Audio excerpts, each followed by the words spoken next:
Hi, I'm Chandler Stebbins. And I'm Darren Willard. Heard recently, Iraq invaded neighboring Kuwait.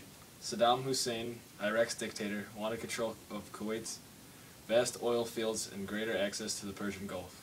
Saddam also claimed Kuwait is a historical part of Iraq. Saddam's actions were not only illegal but threatened a longtime ally of the UN, Saudi Arabia, and our oil supply. He stated that if we drove him out, he would burn the country's natural oil supply.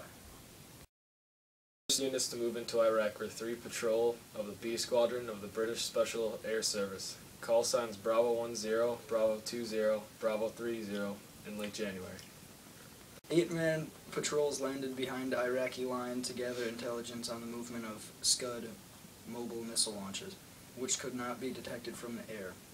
As they were hidden under bridges and camouflage netting during the day, other objectives included the destruction of launchers and their fiber optic communication arrays that lay in pipelines and relayed coordinates to the TEL operators that were launching attacks against Israel.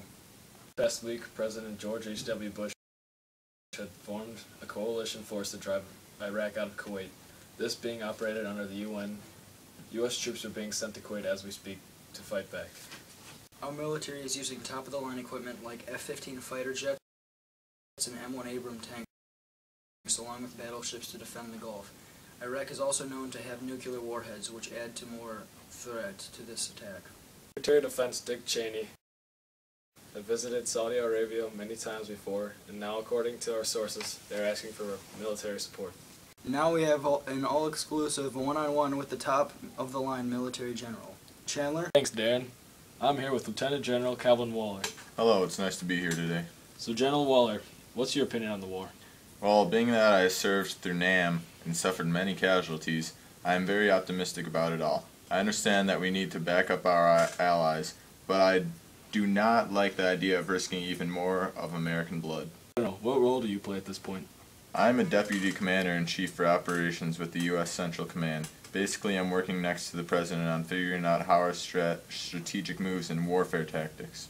General, what was it like being uncertain of civilian disguised soldiers? Well, I darn near pissed myself during it. I wasn't sure if I was going to shoot one of my own soldiers or one of those sand people. Do you believe that Iraq is hiding nuclear warheads? You know, I'm not sure about that one.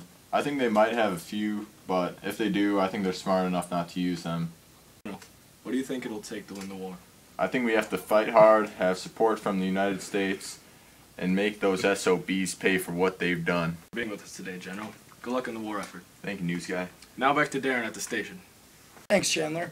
After the break, we'll talk about Coney and the possible genocide of African children. Say cheese.